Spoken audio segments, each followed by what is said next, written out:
Merci de choisir la FM Télévision pour vous informer, mesdames et messieurs. Bonsoir et bienvenue dans cette grande édition du journal. Promulgation de l'ordonnance fixant les jours fériés en République démocratique du Congo.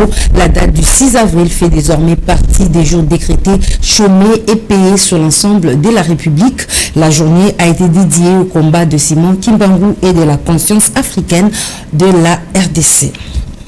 À peine entré en fonction, le nouveau ministre de la Défense fait déjà objet d'une interpellation à l'Assemblée nationale. C'est le député national Juvenal Mounoubo qui a adressé une question orale avec débat au ministre de la Défense Jean-Pierre Bemba. L'élu de Walikale cherche à comprendre comment le gouvernement a accepté l'entrée des militaires ougandais, bien que dans le cadre de l'EAC, alors que l'Ouganda est cité par le rapport des Nations Unies comme nation ayant servi de base arrière au M23.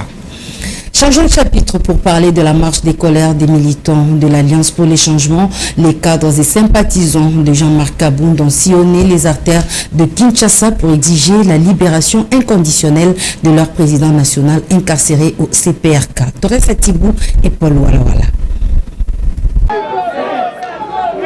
Ces cadres et militants de l'Alliance pour les changements ne jurent que sur la libération de leur leader, Jean-Marc Kabound, incarcéré pour une cause politique. Notre très cher président est en prison, ça fait déjà 9 mois, et nous sommes là pour demander la libération de notre président.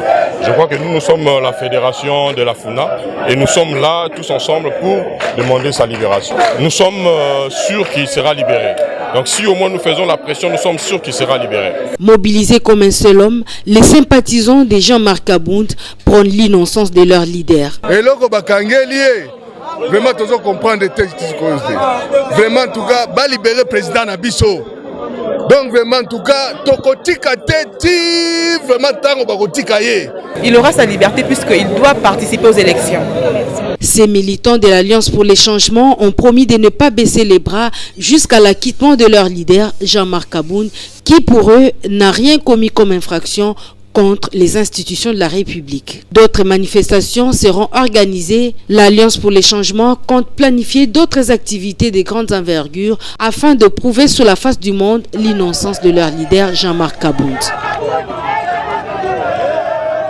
D'un parti politique à un autre, la dynamique pour le développement de Kisenso, parti cher à Maître Anissé Mifia Moulala, a tenu son assemblée générale le week-end dernier.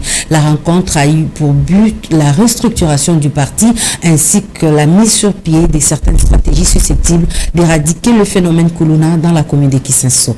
Torres Atibou. Ces échanges entre les membres de la dynamique pour le développement de Kisenso avaient un objectif précis, revoir et restructurer le parti afin d'étudier les voies et moyens susceptibles de faire avancer les choses au sein de la DDK. Pour la bonne marche de notre association. C'est pourquoi vous avez vu, il y a eu des résolutions qui sont sorties de cette assemblée que les comités directeurs de l'association doivent respecter au courant de l'année 2023. Voilà en fait le bien fondé de notre rencontre. La question liée à l'insécurité vécue dans la commune de Kisenso a également fait partie de cette assemblée générale. L'accompagnement de la population dans la souffrance qu'elle a. Vous savez, aujourd'hui, il y a le phénomène Kuluna qui bat son record. Alors, la dynamique pour le développement de Kisenso se place à côté de l'État pour chercher des voies et moyens pour anéantir ou lutter contre pour essayer d'endiguer ces phénomènes. Les différentes recommandations issues de cette assemblée générale seront de strictes applications afin de redynamiser les choses au sein de la DDK.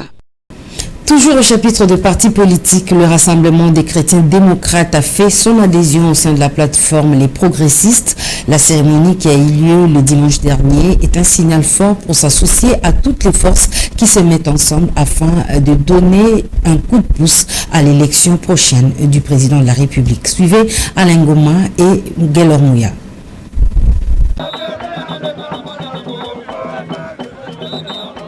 Le siège du regroupement politique Le Progressiste a vibré le dimanche 2 avril au rythme des adhésions de partis politiques et des associations. Le Rassemblement des chrétiens démocrates, RDC en sigle, parti cher au professeur Jean-Claude Chibangu, a fait partie des adhérents. À son arrivée sur le lieu, le président de RDC a été accueilli par les militants venus nombreux assister à cette cérémonie.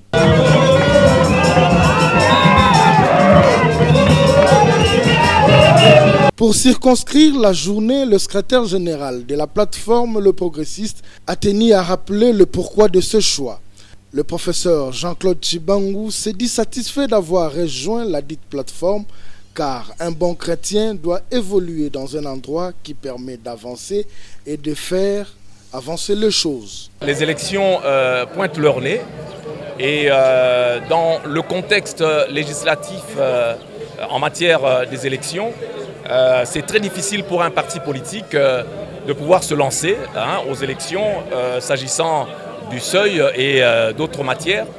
C'est ce qui explique que nous, comme nous avons l'ambition de présenter nos candidats, alors nous avons voulu que cela se fasse autour d'une dynamique.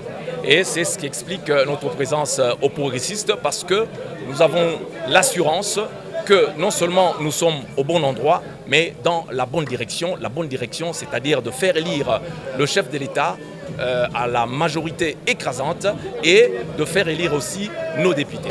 Il faut que les chrétiens s'intéressent à la politique parce qu'il n'y a qu'un chrétien qui sait faire la différence entre le bien et le mal. Et si vous avez des dirigeants qui savent faire la différence entre le bien et le mal, vous pouvez imaginer où nous pouvons aller. Il s'y est de rappeler que 3 partis politiques ont fait leur adhésion, une personnalité politique et des mouvements associatifs. Comment éradiquer l'incivisme causé par les jeunes appelés Koulouna? La question a fait l'objet des échanges entre les bourgmestres de la commune d'Engaba, Aimé Francis Lolinga et le ministre provincial de l'Intérieur. Suivez les détails avec Enoch Mafouka et Fifi Kalumbo. Déterminé à mettre fin à l'insécurité dans la commune d'Engaba, le numéro 1 de cette municipalité, Aimé Francis Lolinga, a tenu une séance de travail avec la ministre provinciale de l'Intérieur, Grace Tchala. Séance tenante, Aimé Francis Lolinga a retracé les différentes difficultés de la police nationale congolaise dans la commune d'Engaba pour traquer les Koulouna. Pour sa part, la ministre provinciale a rassuré le numéro 1 de la commune d'Engaba d'apporter un soutien en termes d'équipement à la police nationale congolaise qui œuvre dans la municipalité d'Engaba. Le ministre nous a promis, avec l'aide du commissariat général, des moyens pour doter notre police, qui a des moyens très faibles, même aussi manque d'effectifs et manque de mobilité, la logistique, tout ça. On doit essayer de doter cette police de tous ces éléments-là. Ça, c'est la première des choses. On lui a expliqué aussi nos préoccupations. Et dans nos préoccupations, c'est toujours ce manque de moyens. Le bourgmestre de la commune d'Engaba a également émis le vœu de faire une permutation des éléments de la police commis à la sécurité des personnes et de leurs biens dans la commune d'Engaba. On aimerait aussi une permutation des policiers parce qu'il y a des habitudes qui se deviennent familiers et c'est très difficile. Les recommandations issues de cette séance de travail font partie des différentes actions menées par le numéro 1 d'Engaba, Francis Lolinga, qui tient coûte que coûte à mettre fin à tous les risques auxquels sont exposés ses administrés. Au chapitre de l'éducation, les inspecteurs et quelques enseignants de la province éducationnelle de Kinshasa-Moamba prennent part à une session de formation sur la comptabilité informatisée. L'initiative émane de l'inspecteur provincial de la province éducationnelle de Kinshasa-Moamba, Vital Kadiata. Reportage Alexandre Paulin Kamania et Torres Tibou.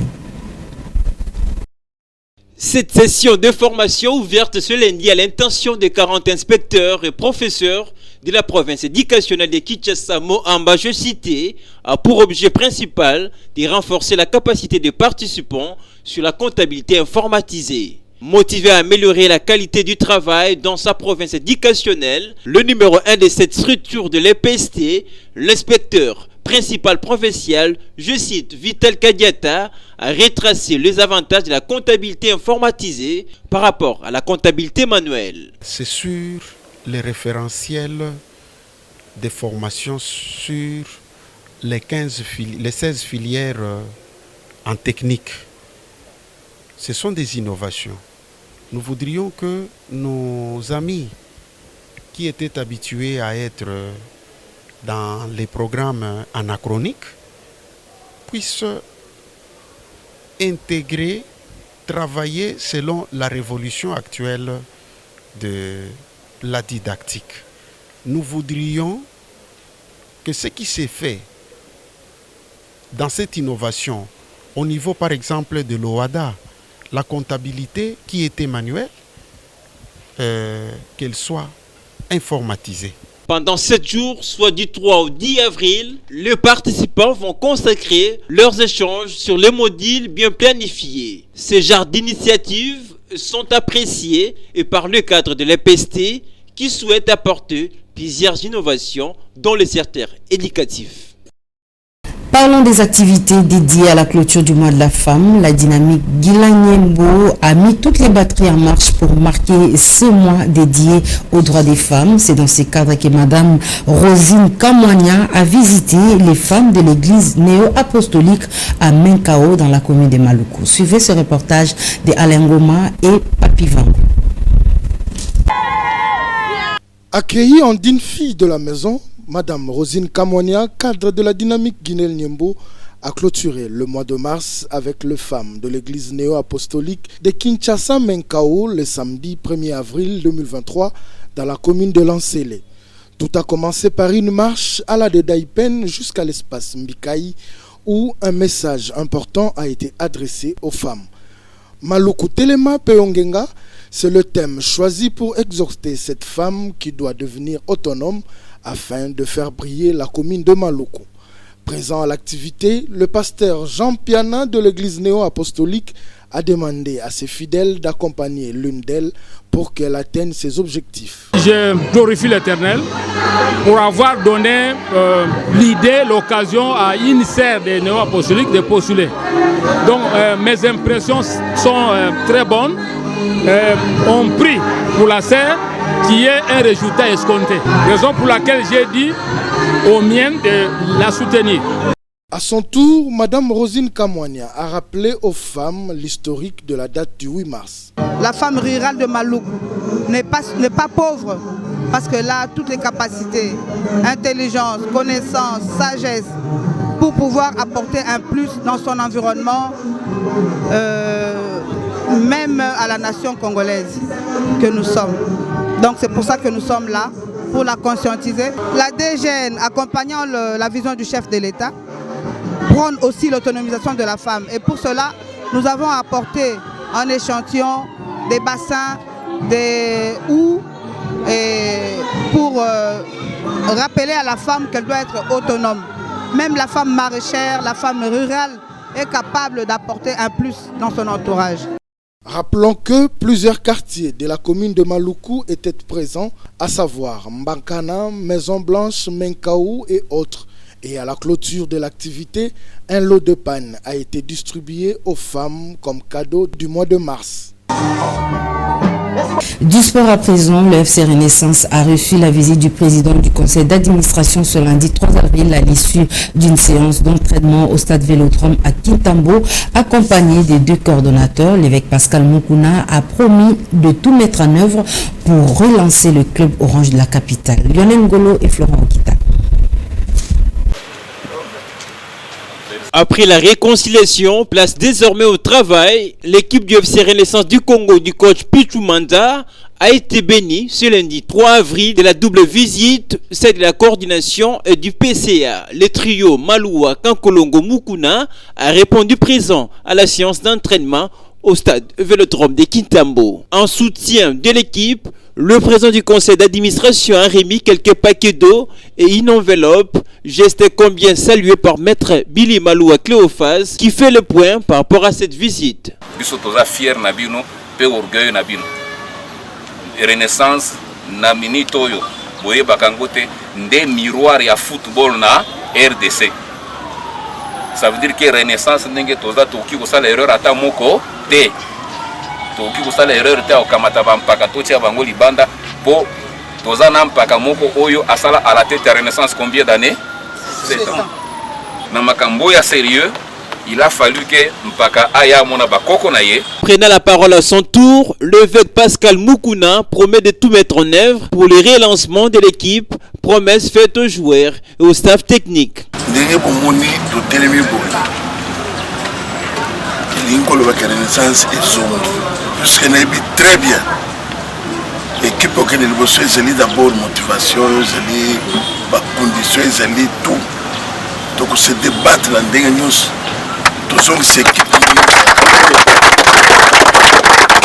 Changer l'image du club orange de la capitale fait désormais partie de la mission principale de ses dirigeants.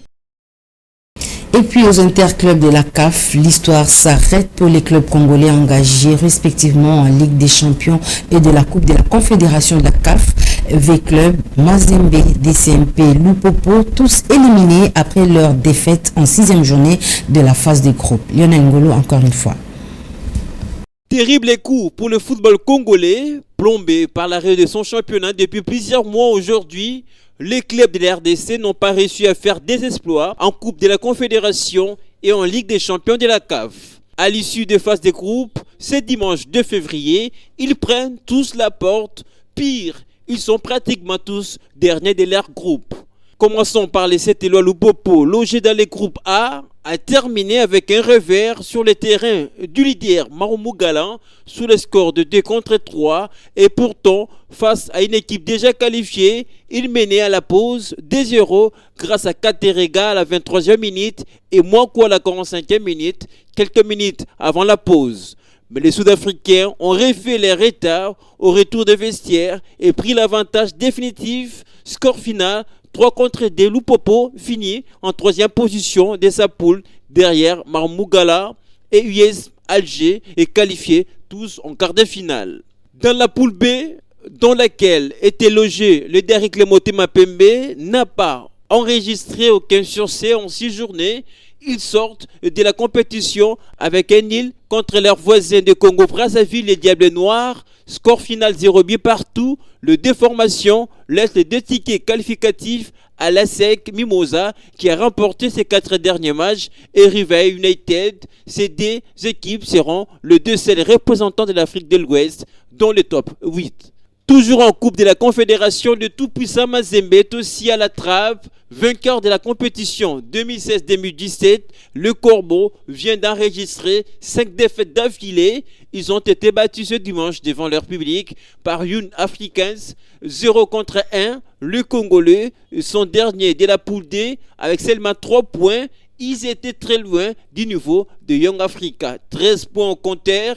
IS Monastir, 13 points qui ont pris le 2 billet de la qualification. Rappelons que l'SB Club, seul club engagé en Champions League, a terminé samedi la phase de groupe de la 27e édition par une défaite devant Petro Atlético d'Angola 0-1 au stade du 11 novembre à Luanda en match de la 6e journée de la Champions League. Voilà, c'est par cette note sportive que nous bouclons complètement cette grande édition du journal sur la FM Télévision. Mesdames et messieurs, merci de l'avoir suivi. Excellente suite de programme et bonne soirée chez vous.